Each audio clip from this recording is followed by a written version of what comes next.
अस्सलाम वालेकुम everyone. I hope you will be fine. जैसा कि आप सब लोग जानते हैं कि हम सब डिविजनल एनफोर्समेंट ऑफिसर की प्रिपरेशन यहाँ पर ऑफर कर रहे हैं और आजकल जो हम एक्ट पढ़ रहे हैं वो है कॉलोनाइजेशन। ठीक है, colonisation of government lands Punjab act 1912। ये एक्ट जो है वो चल रहा है हमारा, और अभी तक इसके टोटल कितने लेक्चर हो गए हैं?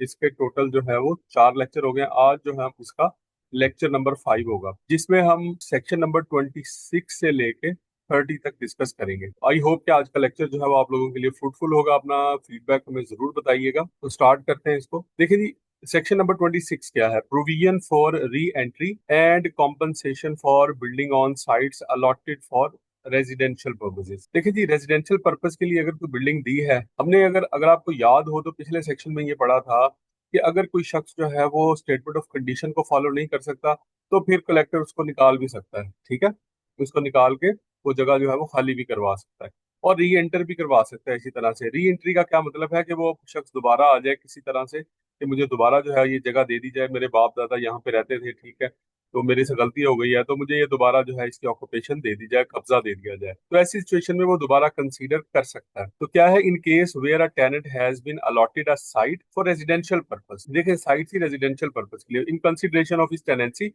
And such tenancy has been resumed, और उसकी जो टेनेंसी है वो रिज्यूम कर ली गई। वो जो सेक्शन ऊपर 24 25 के अंदर हमने कंडीशंस बताई हैं कि किन किन कंडीशंस की वजह से उसकी टेनेंसी रिज्यूम हो सकती है।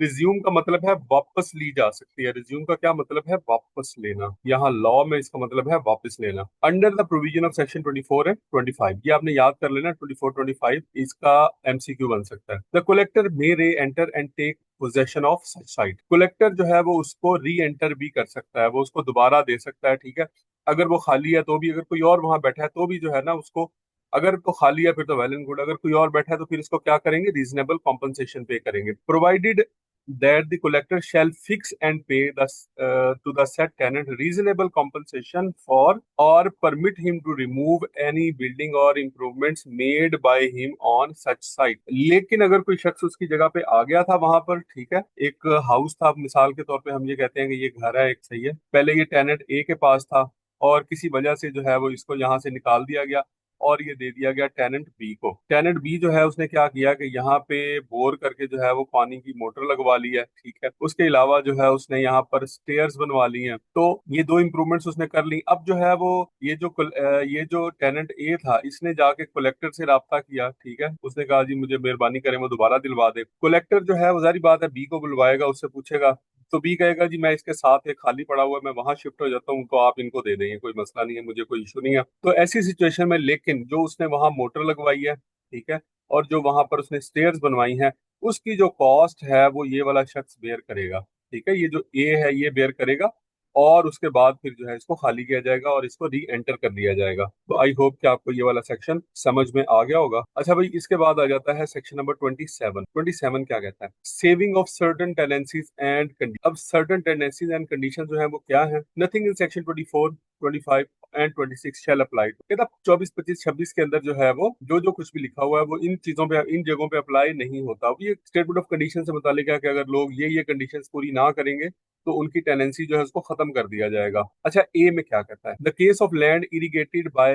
रक एंड मियां अली ब्रांचेस। ठीक है, रक जो है ये क्या है? ये किनाल है, नहर है। इसी तरह से ये भी एक नहर है, ऑफ चनाब किनाल। ठीक है, ये दरियाए चनाब जो आ रहा है ना उसमें से दो किनाले निकाली हुई हैं। ठीक है, एक इधर से है एक इधर से है। इसको जो है वो अपर चनाब कहते हैं, अपर चनाब किनाल, और इसको जो है वो लोअर चनाब कहा जाता है। ठीक है, ये गुजरांवाला के आसपास कहीं पे जो है वो वहां से गुजरती है। गुजरांवाला के अंदर से एक जो है ना अपर चनाब केनाल जो है वो तो गुजरांवाला के अंदर से गुजरती है। अच्छा भाई, the case of land irrigated by Rakh and Mian Ali branches. Rakh and Mian Ali जो है वो नहरों का नाम है। ठीक है, और चनाब जो है वो मेन केनाल है, ऑफ द चनाब केनाल। और ये कहाँ से निकली है? ये मेन जो है वो दरियाए चनाब से जो है वो निकल के आ रही है। Allotted before the 12th day of अगस्त 1890, 12 अगस्त 1896। इस डेट से पहले की जो है वो इनको दी हुई है, अगर अलॉट की गई है, ठीक है, उनके ऊपर ये इंप्लीमेंट नहीं होता। अब इसकी वजह क्या है? इसकी वजह ये है कि इन एरियाज के अंदर जो है वो इन्होंने बहुत सारे खिदमतगार जो थे ना उनको यहाँ पर बसाया हुआ था। ठीक है, खिदमतगार अब क्या हैं, इनके पियन हैं, इनके जो है वो घोड़े चराने वाले हैं, इनके जो है वो जो इन्होंने भैंसे वगैरह रखी हुई थी उसका काम करने वाले, इनके घरों में काम करने वाले ब्रिटिश गवर्नमेंट के। तो ज्यादातर जो ब्रिटिश गवर्नमेंट के खिदमतगार थे ना उनको यहाँ पर इस एरिया के उनको यहाँ पर जो है वो इन्होंने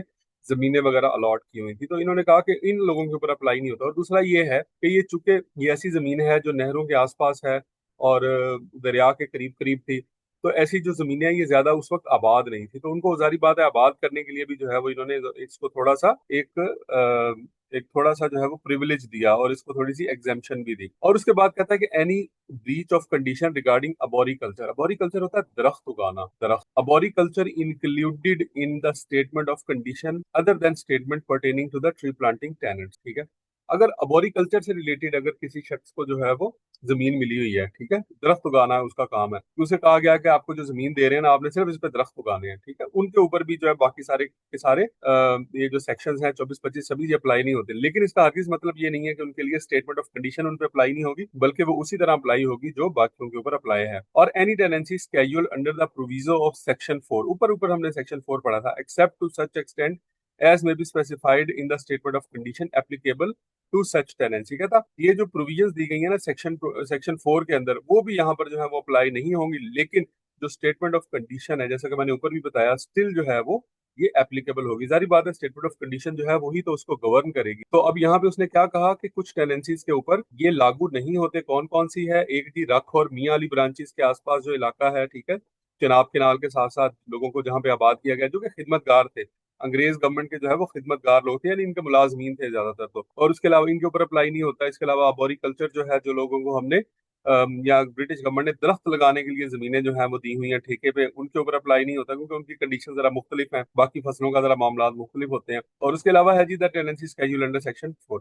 सेक्शन 4 के अंदर भी जो है वो अगर आप देखें अभी जाके अगर आप उसको पढ़ लें तो उसके अंदर आपको जो है वो कुछ एक्सेप्शन जो है वो मिल जाएंगी। ये हम ऑलरेडी कर चुके हैं। तो नेक्स्ट चलते हैं जी सेक्शन 28 पे। तो सेक्शन 28 क्या कहता है? Sums due to the government to be recoverable as arrear of land revenue. Arrear of land revenue मैं आपको पहले भी बता चुका हूँ। ये जो एरियर ऑफ लैंड रेवेन्यू है ना, इसका मतलब ये है कि अगर किसी शख्स के जिम्मे वाजिबुल अदा है, मिसाल के तौर पे 1 लाख रुपया है, ठीक है, उसने गवर्नमेंट को पे करना है, ये चाहे वो कुछ भी चीज है, तो उस 1 लाख के अगेंस्ट गवर्नमेंट जो है उसका घर चाहिए, दुकान, उसकी जमीन, कुछ भी उसके नाम है, उसको वो क्या कर सकती है? सेल कर सकती है, ठीक है, और उससे अपना जो है वो 1 लाख रुपया ये रिकवर कर लेगी। इसको कहते हैं एरियर ऑफ लैंड रेवेन्यू के तौर पे रिकवर करना। तो लैंड रेवेन्यू के जो एरियर होते हैं वो माफी नहीं होती उनकी। तो वो क्या करते हैं कि उस सूरत में आपका जो पर्सनल प्रॉपर्टी है वो भी ले लेते हैं, वो लेके उसको नीलाम कर देते हैं और उससे अपने पैसे पूरे कर लेते हैं। तो अगर कोई ऐसी सिचुएशन होगी तो फिर क्या करेगा? सब डिविजनल एनफोर्समेंट ऑफिसर जो है वो इस लॉ के तहत कलेक्टर को रिक्वेस्ट करेगा, बिकॉज एसडीओ के पास अभी तक कलेक्टर की पावर हमने कहीं भी नहीं पढ़ी है कि उसको दे दी है। फ्यूचर में दे दी जाए तो कोई पता नहीं है, लेकिन कलेक्टर की जो पावर है उसके उनके मुताबिक वो उनको दे दी गई है। Sums due to the government to be recoverable at arrear of land revenue, all sums due to the government in respect of the tenancy granted in pursuance of the government tenants Punjab act 1893। अगर किसी को tenancy 1893 के act के तहत मिली है और under the provision of this act या फिर इस एक्ट के तहत, कॉलोनाइजेशन एक्ट के तहत, और of the rules and conditions issued thereunder, या फिर इसके अंडर जो रूल्स और कंडीशंस वगैरह बनाई हुई है, जो स्टेटमेंट ऑफ कंडीशन इसके अंडर को बनाई हुई है, उसके तहत आपने कोई जमीन किसी को टेनेंसी दी है, ठीक है, किराए पे दी है, and all sums due on account of fine, या कोई फाइन है या कोई कन्फिस्केशन है, कन्फिस्केशन है माल जब्त कर लेना, कोई कॉस्ट है, कोई पेनल्टी है, shall be recoverable as if they were arrear of land revenue. इस तरह से रिकवर किया जाएगा कि वो एरियर ऑफ लैंड रेवेन्यू है। एरियर ऑफ लैंड रेवेन्यू का मैंने आपको थोड़ा सा यहाँ पर ब्रीफ इंट्रोडक्शन बता दिया, बाकी कंप्लीट जो है वो हम इसको लैंड रेवेन्यू एक्ट में पढ़ेंगे। उसके बाद आ जाता है जी section 29, power to abrogate condition. तो उसने कहा है कि बोर्ड ऑफ रेवेन्यू के पास जो है वो पावर है कि वो स्टेटमेंट ऑफ कंडीशन जो होती है ना, स्टेटमेंट ऑफ कंडीशन, ये वो टर्म्स एंड कंडीशंस हैं जिसके ऊपर कोई भी टेनेंसी दी जाती है। टेनेंसी मतलब किराएदारी, जमीन जो है इन स्टेटमेंट इन कंडीशंस के ऊपर जो है वो दी जाती है। तो वो कहते हैं कि गवर्नमेंट जब भी चाहे कुछ कोई कंडीशन एब्रोगेट कर दे, एब्रोगेट का मतलब है खत्म कर देना, ठीक है। जैसे अगर आपने किराएनामे का मुआहिदा देखा हो तो उसमें मुख्तलिफ जो है वो टर्म्स एंड कंडीशंस लिखी होती हैं। तो इसी तरह से ये जो स्टेटमेंट ऑफ कंडीशन है ना, उसमें भी टर्म्स एंड कंडीशंस जो है मुख्तलिफ लिखी होती हैं और वो आमतौर पे एक एरिया के लिए एक तरह की ही होती हैं। तो गवर्नमेंट इनमें से चाहे अगर कि ये वाली जो कंडीशन है इसको खत्म करना चाहे तो वो कर सकती है। कैसे? The board of revenue subject to the general approval of the government, government से अप्रूवल लेने के बाद, गवर्नमेंट से मुराद ये है कि उस जमाने में सीएम के पास उन्होंने अप्रूवल रखी होगी, या जो भी स्टेट को देखता है, जो भी अथॉरिटी है उसके पास ये पावर होगी, may at any time by notification in the official gazette में नोटिफिकेशन करने के बाद, गवर्नमेंट की अप्रूवल लेने के बाद, abrogate any limitation and obligation imposed upon tenants as part of the condition of their tenure. ठीक है, तो किसी को भी जो है वो एब्रोगेट कर सकते हैं, किसी भी कंडीशन को जो है वो एब्रोगेट कर सकते हैं। ठीक है, एब्रोगेट को क्या मतलब है जी? एब्रोगेट का मतलब है उसको खत्म कर देना। चैप्टर नंबर 1 और चैप्टर नंबर 2 हो गया, मेन चैप्टर जो है वो यही थे। अब नेक्स्ट जो लेक्चर है उसमें मैं आई ट्राई माई बेस्ट कि मैं चैप्टर नंबर 3 4 इकट्ठा करवा दूं, और अगर टाइम की किल्लत हुई तो हम चैप्टर नंबर 3 अलग करेंगे, चैप्टर नंबर 4 जो है वो अलग करेंगे, लेकिन 1 2 दिन के अंदर इंशाल्लाह ये कंप्लीट हो जाएगा। तो आई होप कि आज का इस लेक्चर जो है वो इसने आपको फायदा जरूर दिया होगा। ठीक है, तो show all the best for your test and interview. अल्लाह हाफ़िज़।